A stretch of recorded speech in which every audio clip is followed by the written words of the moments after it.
YouTube channel. Today we are going to start electricity. It is important chapter of class 10th. In this chapter the topic will be covered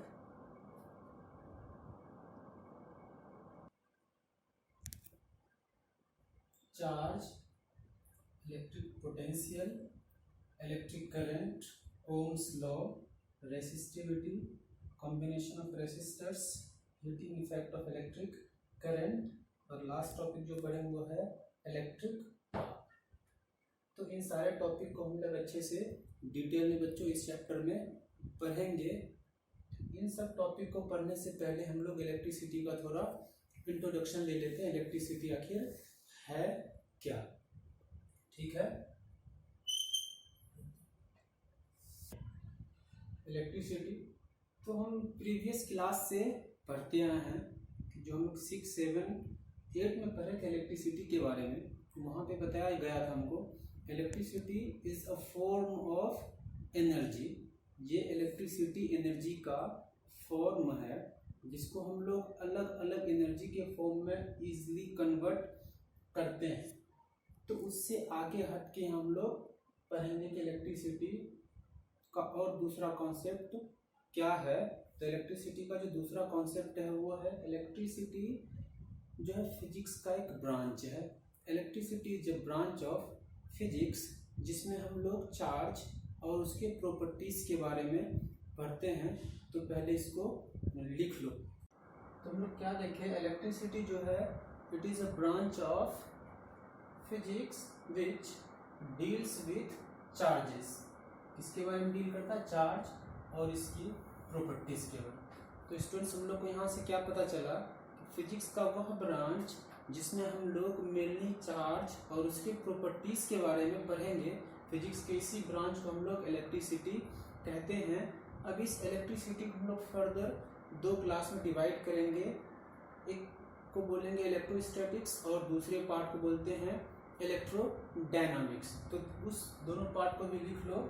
electricity का जो 2 part और हम लोग पढ़ेंगे,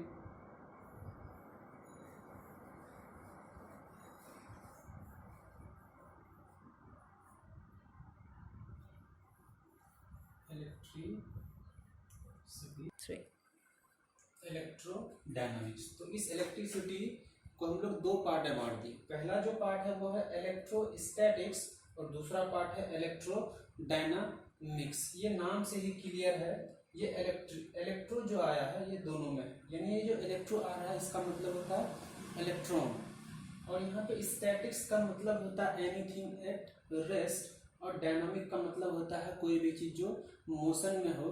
तो हम यहाँ नाम से भी इसको डिफाइन कर सकते हैं इलेक्ट्रोस्टैटिक्स और इलेक्ट्रोडायनामिक्स दोनों में क्या डिफरेंस है। ये जो इलेक्ट्रोस्टैटिक्स है इस पार्ट में हम लोग चार्ज और उसकी प्रॉपर्टी को स्टडी करते हैं, लेकिन चार्ज जो होता है वो रेस्ट में होता है। और इलेक्ट्रोडायनामिक्स में जो हम लोग चार्ज का स्टडी करते हैं वहाँ पे चार्ज मोशन में होता है, और दोनों ही केस में चार्ज अलग अलग प्रॉपर्टी शो करता है। यानी electrodynamics is a branch of electricity which deals with charge and its property when they are in rest, और इसमें क्या बोल देंगे, when charges are in motion. तो हम लोग लिख लेते हैं इलेक्ट्रोडायनामिक्स और इलेक्ट्रोस्टैटिक्स का डेफिनेशन शॉर्ट में। ये जो इलेक्ट्रोस्टैटिक तो क्या आया, electrostatics it is a branch of physics which deals with charges and its properties when charges are in rest. जब चार्ज कहाँ पे रहेगा, रेस्ट में रहेगा। तो इस ब्रांच में हम लोग फिजिक्स की इस ब्रांच को हम लोग इलेक्ट्रोस्टैटिक्स बोलते हैं, और यहाँ पे सिर्फ क्या कर देना है, चार्जेस इन मोशन। ठीक है बच्चों, तो यहाँ तक किसी कोई दिक्कत नहीं है। तो हम लोग अगला टॉपिक की ओर बढ़ेंगे। जो अपना अगला टॉपिक है वो टॉपिक होगा charge. Charge is a property associated with matter because of which matter apply force। तो चार्ज जो है किसी भी मैटर का प्रॉपर्टी है। जिस तरह से मास एक प्रॉपर्टी है उसी तरह से चार्ज भी एक मैटर का प्रॉपर्टी है। इस प्रॉपर्टी के कारण मैटर किसी अदर मैटर पे क्या लगाता है, फोर्स लगाता है, जिस फोर्स को हम लोग बोलते हैं इलेक्ट्रोस्टैटिक फोर्स।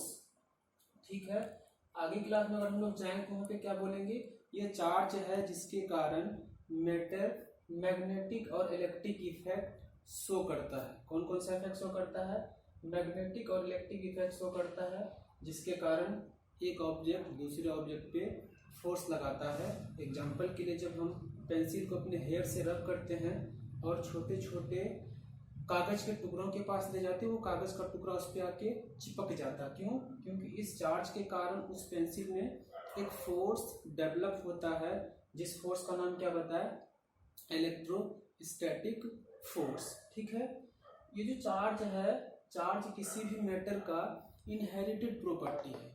ये प्रॉपर्टी मतलब उसको समझो कि दान में मिला है। क्यों दान में मिला है? तो कोई भी मैटर अगर बनेगा तो बिना चार्ज का नहीं बन सकता। क्यों नहीं बन सकता है? क्योंकि हम ये बात अच्छे से जानते हैं, any matter is form of atoms. कोई भी एटम जो बनता है किससे बनता है? एटम से बनता है। और इस एटम के पास हमको पता है इलेक्ट्रॉन होता है,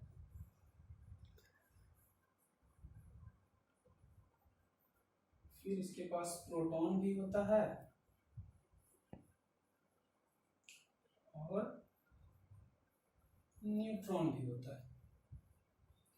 ठीक है, इस एटम के पास इलेक्ट्रॉन, प्रोटॉन और न्यूट्रॉन तीनों पार्टिकल्स प्रेजेंट होता है। और हमको पता है कि इस इलेक्ट्रॉन के पास, ये जो इलेक्ट्रॉन है इसके पास पॉजिटिव चार्ज होते, सॉरी निगेटिव चार्ज होता है।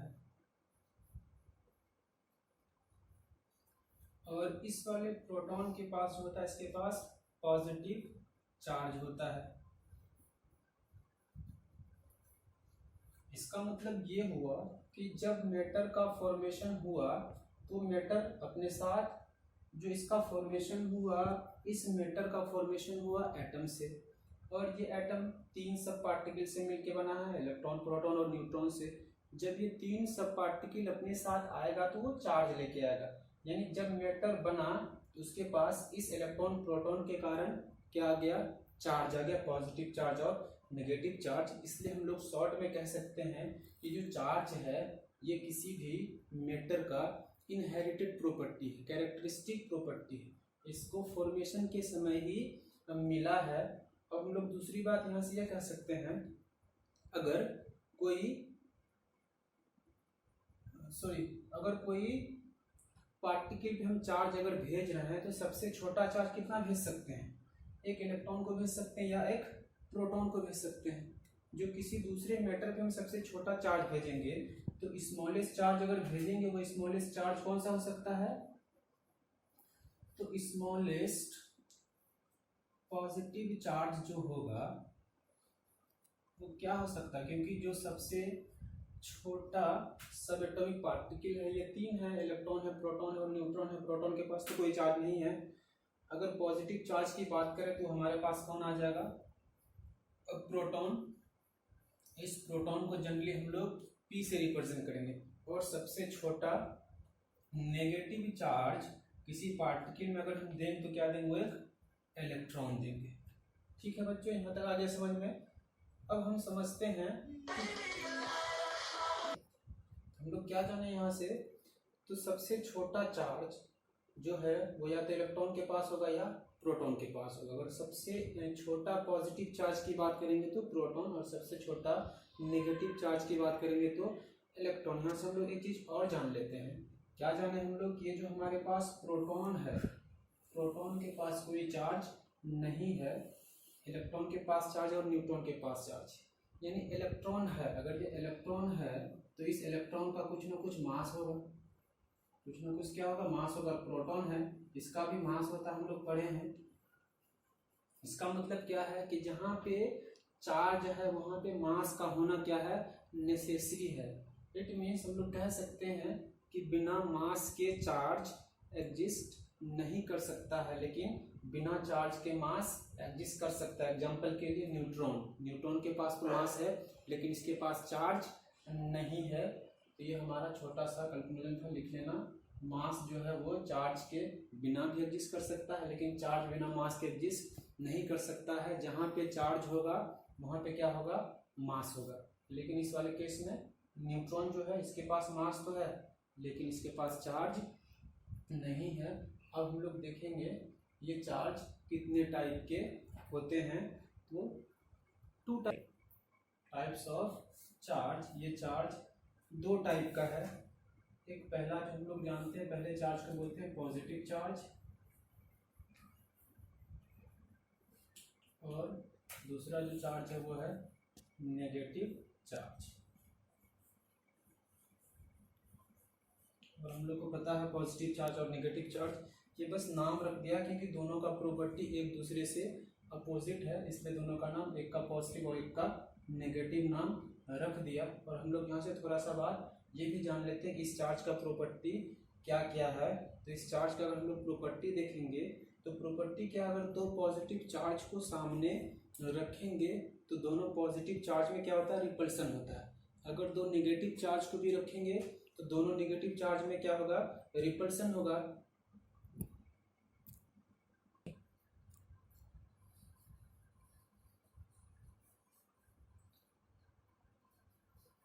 Like charges repel each other,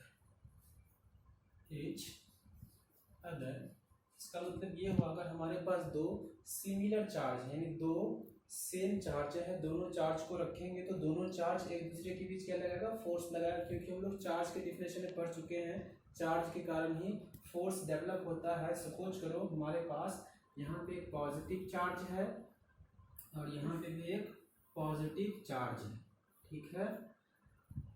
ये दोनों सिमिलर चार्ज है तो ये वाला चार्ज इसमें फोर्स लगाएगा इधर, और ये वाला चार्ज इसमें फोर्स लगाएगा इधर, यानी दोनों चार्ज एक दूसरे से कहाँ जा रहा है, दूर जा रहा है। सिमिलरली अगर हमारे पास दो नेगेटिव चार्ज, ये नेगेटिव और ये नेगेटिव चार्ज हैं तो सॉरी सेम कहानी होगा, ये वाला चार्ज इधर भागेगा और ये वाला चार्ज इधर भागेगा। ये एक्सपेरिमेंटली प्रूव्ड है कि जब दो सिमिलर चार्ज को आपस में रखा जाता है, नज़दीक रखा जाता है, तो दोनों चार्ज के बीच रिपल्सन होता है, यानी like charges repel each other. और अगला जो केस है कि अनलाइक चार्ज के बीच क्या होगा, तो अनलाइक चार्जेस के बीच क्या होता है, अट्रैक्शन होता है।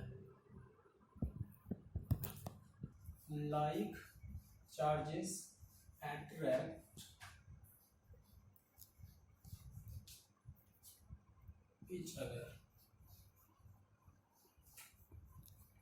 इसका मतलब अगर दो अपोजिट नेचर के चार्ज हैं, एक हमारे पास पॉजिटिव चार्ज है और एक नेगेटिव चार्ज है, तो दोनों चार्ज क्या होगा, एक दूसरे की तरफ अट्रैक्ट होगा। ये वाला चार्ज इधर भागेगा और ये वाला इधर भागेगा, यानी दो नेगेटिव चार्ज के बीच क्या हो रहा है, अट्रैक्शन हो रहा है, ठीक है।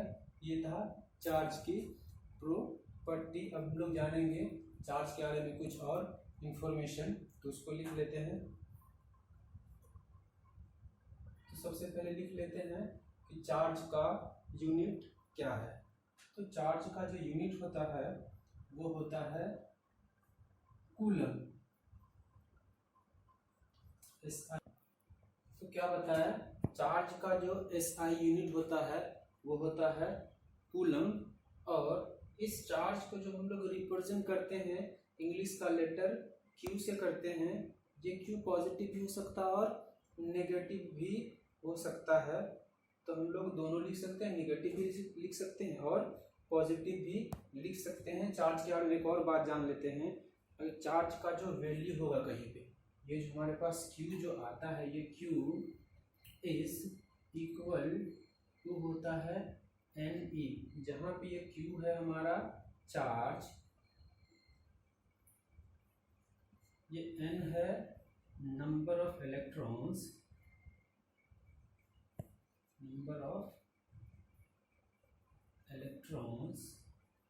और ये E है एक इलेक्ट्रॉन का चार्ज, इलेक्ट्रॉन। ये वैल्यू कितना होता है, ये जो वैल्यू होता है एक इलेक्ट्रॉन का चार्ज वो होता है 1.6 कूलम। सी मतलब कूलम। ठीक है। अब ये फॉर्मूला Ne क्यों आया, तो हमको पता है कि अगर कहीं पे भी हम ट्रांसफ़र करेंगे, किसी को भेजेंगे, तो किसको भेजेंगे, एक इलेक्ट्रॉन को भेजेंगे। ठीक है। अगर एक इलेक्ट्रॉन को भेजेंगे तो वो इलेक्ट्रॉन अपने साथ कितना चार्ज लेके जाता है, वो इलेक्ट्रॉन ई चार्ज लेके जाता है। इलेक्ट्रॉन कितना चार्ज लेके जाता है, ई चार्ज। 2 इलेक्ट्रॉन जाएगा तो 2e, 3 इलेक्ट्रॉन जाएगा तो 3e। इन जनरल केस में हम बोल दिए कि हम कितने इलेक्ट्रॉन को भेजे हैं, n इलेक्ट्रॉन को भेजे हैं। अगर एक इलेक्ट्रॉन है तो 1e चार्ज, हमको क्योंकि पता है e का वैल्यू 1.6 इंटू 10⁻⁻⁹ कूलम है। अगर 2e जाएगा, 2 इलेक्ट्रॉन को भेजेंगे तो 2 इंटू ई, तो हम जनरल कितना भेजे हैं, n इलेक्ट्रॉन्स को भेजे हैं। तो n इलेक्ट्रॉन जाएगा तो कितना चार्ज ला जाएगा, Ne।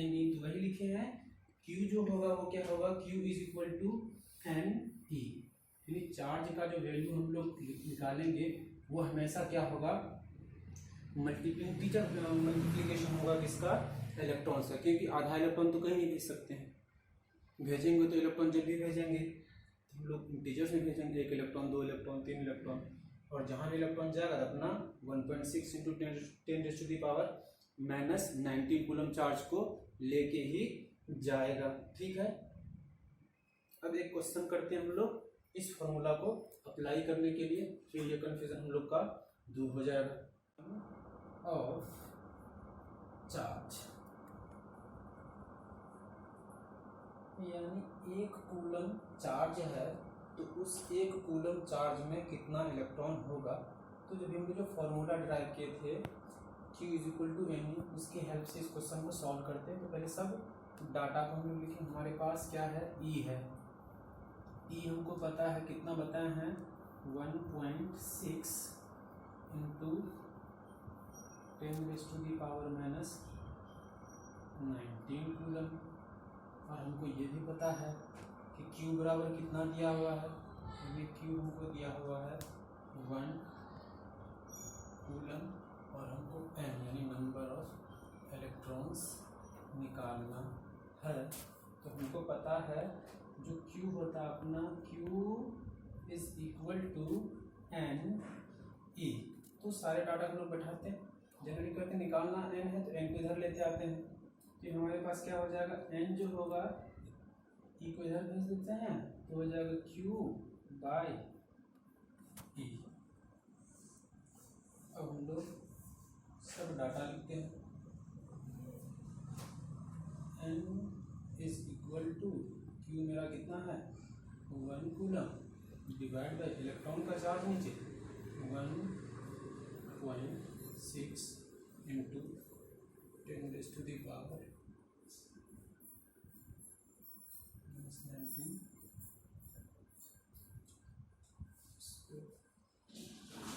सॉल्व करो।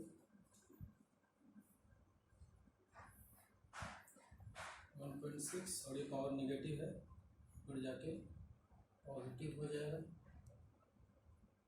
फिर इसको हम लोग सॉल्व करेंगे तो जो n का वैल्यू आएगा वो आएगा 6.25 इंटू 10⁻⁸ नंबर ऑफ इलेक्ट्रॉन्स है, यहाँ पे इलेक्ट्रॉन। तो इस क्वेश्चन से हम लोग क्या सीखे, कि अगर हमारे पास 1 कूलम चार्ज है तो हमारे पास टोटल कितना इलेक्ट्रॉन होगा, 6.25 इंटू 10⁻⁸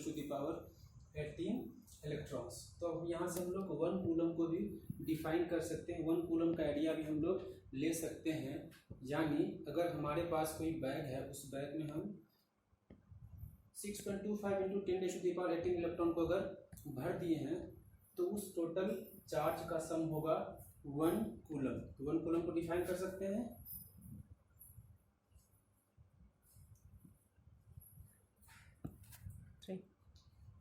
इलेक्ट्रॉन्स। यहाँ से हमको 1 कूलम का भी आइडिया लग चुका है कि अगर 6.25 इंटू 10⁻⁸ इलेक्ट्रॉन है और इन सारे इलेक्ट्रॉन के चार्ज को अगर हम लोग ऐड कर दें तो वो सारे चार्ज मिलकर हमको क्या देगा, 1 कूलम देगा। आज की क्लास में इतना ही। अगला टॉपिक हम लोग पढ़ेंगे electric potential. For assignment student click on the link below. Please subscribe this YouTube channel, press the bell icon for latest videos. Like this video, share this video to your classmates, and for any doubt please write on the comment section.